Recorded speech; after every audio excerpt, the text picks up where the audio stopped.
今回はハイブリッドのクラウンアスリートに 5X10 を施工してみました。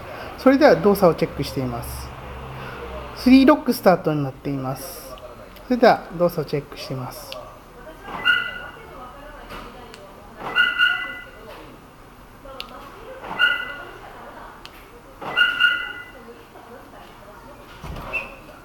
ゃあスターターをかけます。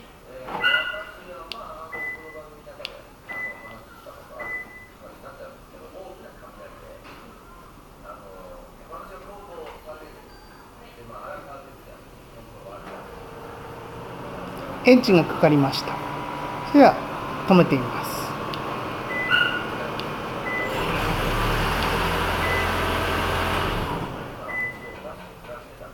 スマートキー連動になっています。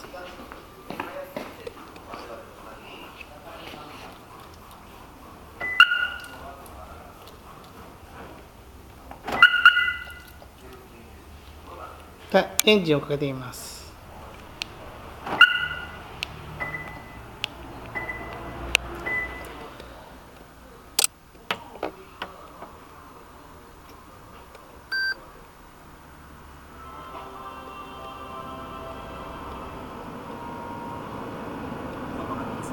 では止めてみます。